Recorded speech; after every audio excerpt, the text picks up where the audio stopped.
ओम शांति। सारे कल्प में सबसे महत्वपूर्ण समय यह संगम युग है। यह हम सभी अच्छी तरह जानते हैं। और इस संगम युग में भी हमें सारे कल्प के लिए श्रेष्ठ पद प्राप्त करने का, पुरुषार्थ करने का मौका मिलता है। अगर इस संगम युग में हमें कुमार शरीर प्राप्त होता है तो हम आत्माएं बहुत भाग्यशाली हैं, क्योंकि कुमार शरीर में हर प्रकार की विशेष शक्ति समाहित होती है, चाहे वह शारीरिक शक्ति, चाहे वह मानसिक शक्ति, तार्किक शक्ति, आर्थिक शक्ति, एनालिसिस करने की शक्ति, कुछ भी कर गुजरने का जोश, ये सब कुमार जीवन में बहुत समाया होता था। और कुमार जीवन पे एक विशेष प्रकार की स्वतंत्रता भी होती है जो कुमारियों को बहुत बार नहीं मिलती है। तो ऐसा विशेष जीवन जब प्राप्त हो तो उस जीवन को हमें और भी अधिक मूल्यवान तरीके से व्यतीत करना चाहिए, ताकि जो लक्ष्य हमने निर्धारित किया है, सतयुग का जो श्रेष्ठ पद हमने अपनी आंखों में बसाया है, उस पद की सहज प्राप्ति हो सके। मेरे अपने जीवन की बात करूं तो मैं तो ईश्वर प्राप्ति के लिए, उसका एक क्षण के साक्षात्कार के लिए भक्ति मार्ग में मैं सन्यासी बनने जा रहा था, क्योंकि मैंने मन में दृढ़ निश्चय किया था कि मुझे उस परमात्मा पिता को, भगवान को एक बार देखना जरूर है, मिलना जरूर है। सीए कर रहा था, एक ग्रुप क्लियर हुआ था, लेकिन ये लगन इतनी तीव्र थी कि मैं घर छोड़कर जाने का सोच लिया कि अभी मैं हिमालय में जाकर या गुरु के आश्रम में जाकर तपस्या करके ईश्वर का साक्षात्कार करूंगा।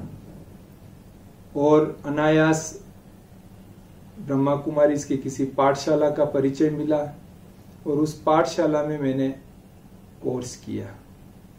कोर्स के दौरान ही स्वयं की अनुभूति, परमात्मा अनुभूति बहुत स्पष्ट रूप से हो गई, और जिस साक्षात्कार की इच्छा थी तो अनुभव हुआ कि साक्षात परमात्मा ही मेरा बन गया। सो वो इच्छा भी पूर्ति हो गई और मैं इस ज्ञान मार्ग में चल पड़ा। पहले दिन जब मुझे पूछा गया परिचय, तो मैंने बताया कि इस प्रकार से सीए कर रहा हूं और मुझे परमात्मा का साक्षात्कार करना है, गीता पढ़ना है। फिर उन्होंने संस्था का परिचय दिया कि ये ईश्वरीय विश्वविद्यालय है और यहाँ पे लक्ष्मी नारायण की डिग्री दी जाती है।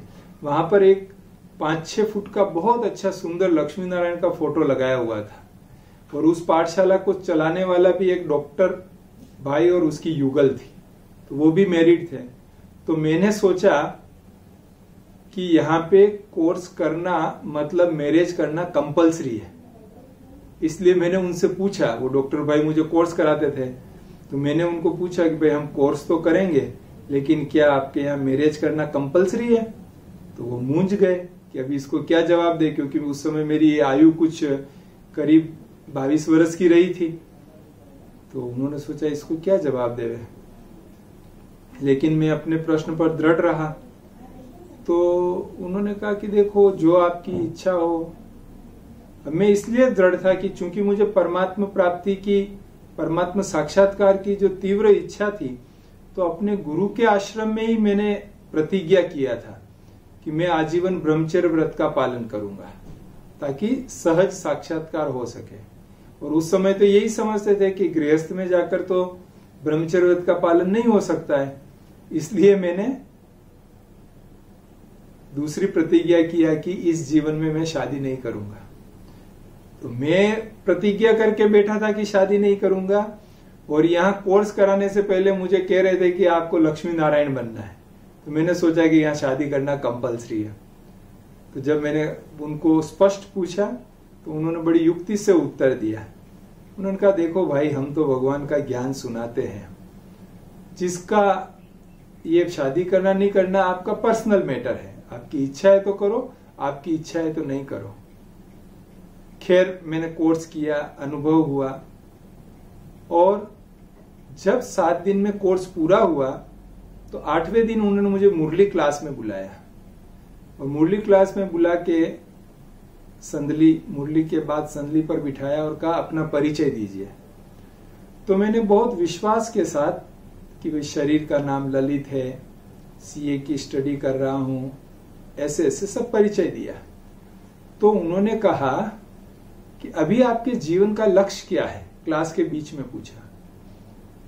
मैं समझता हूं कि ज्ञान मार्ग में आने के बाद, ज्ञान समझने के बाद, ज्ञान में विश्वास होने के बाद 8वें ही दिन मैंने जो ये उत्तर दिया, इस उत्तर ने मुझे ज्ञान मार्ग में बहुत प्रगति का आधार प्रदान किया।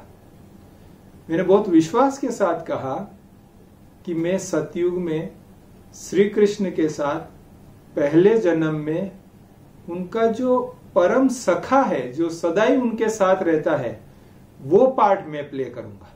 मैंने ये नहीं कहा मैं नारायण बनूंगा या लक्ष्मी बनूंगा या ऐसा नहीं, कि मैं कृष्ण के परम सखा वाला पार्ट में प्ले करूंगा। और वो ऐसा मन में बैठा था कि आज दिन तक भी वही लक्ष्य सामने रहता है कि मैं कृष्ण के सखा का पार्ट प्ले करूंगा। और इस लक्ष्य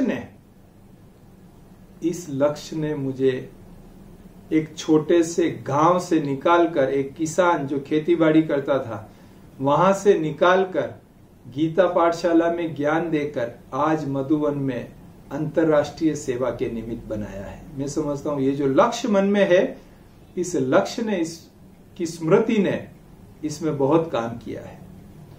मैं आप सभी कुमार भाइयों को विशेष रूप से ये बहुत भारपूर्वक ये कहना चाहूंगा कि अपने जीवन का लक्ष्य निर्धारित करें। ऐसा नहीं कि मेरे सामने पेपर्स नहीं आए।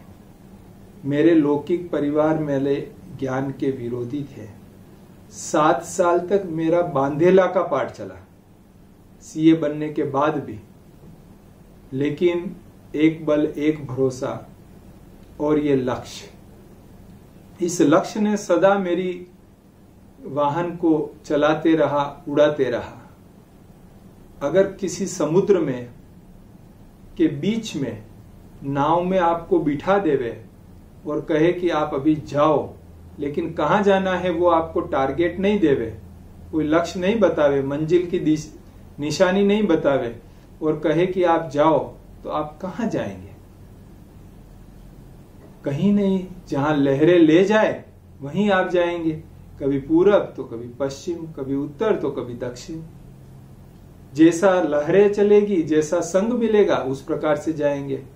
तो अगर हमारे जीवन में लक्ष्य निर्धारित है, मंजिल सामने दिखाई देती है, तो रास्ते में कितनी भी कठिनाई आए, हम उसे पार करके बाबा की मदद से, बड़ों की मदद से, निमित्त इंचार्ज बहन की मदद से पार करके हम आसानी से अपने लक्ष्य तक पहुंच सकते हैं।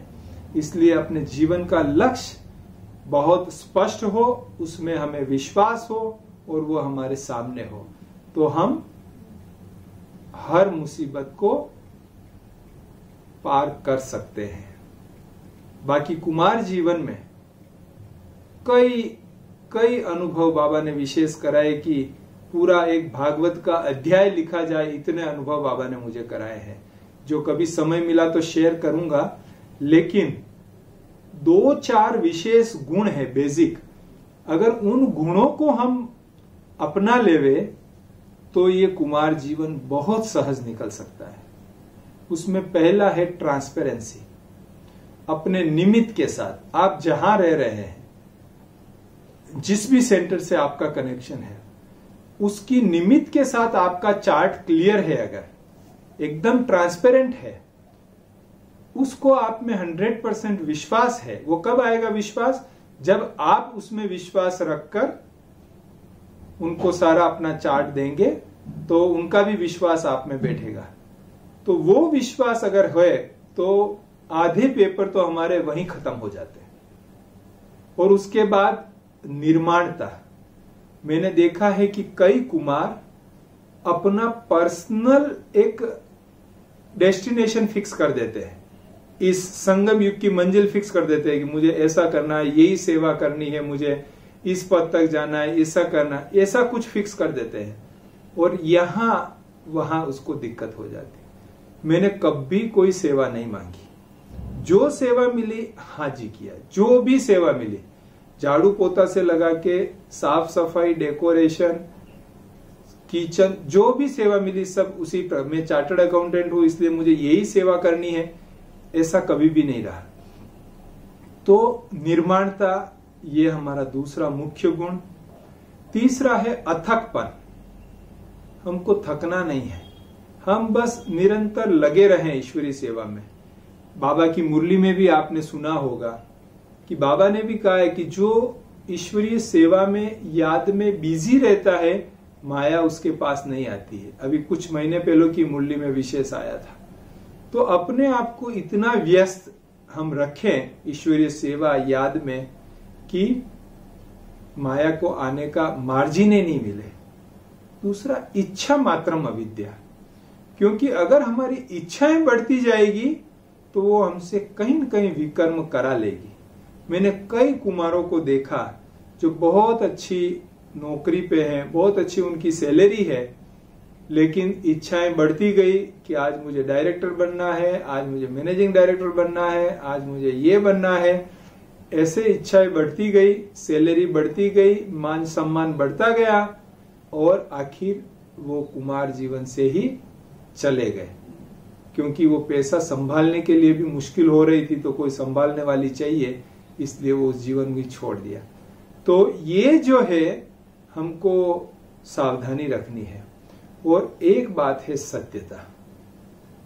ये सत्यता का गुण अगर हमने अपना लिया, हम आत्मा है, ये सत्य स्वरूप भी सदा हमारे सामने रहना चाहिए। और हम इस शरीर में रहते हुए जो कर्म कर रहे हैं तो हमारी मनसा वाचा कर्मणा, उसमें भी सत्यता रहनी चाहिए। अगर हमारे में सत्यता का गुण भरा हुआ है तो मैं समझता हूं कि आपको कोई परास्त नहीं कर सकता। तो ये कुछ बातें हैं कि ऐसे वैदिक गुणों को अगर हम अपने में धारण करते हैं तो ये जीवन बहुत सहज निकल सकता है। बाकी तलवार पर की धार पर चलने जैसा भी है। कुमार जीवन मतलब तलवार की धार पर चलना। अगर हमने सावधानी नहीं रखी, अगर हमने गफलत किया, लापरवाही किया, डोंट केयर किया, तो इस माया को भी हम सबसे प्रिय भोजन है माया का। इसलिए सावधानी भी रखनी बहुत जरूरी है। और समय प्रति समय आपसे मिलते रहेंगे और भी शेयरिंग करते रहेंगे। इस संदर्भ में मैं आप सबको बहुत बहुत कॉन्ग्रेचुलेट करना चाहता हूं, जो ऐसा श्रेष्ठ पाठ बाबा ने आप सभी को प्रदान किया है। ओम शांति।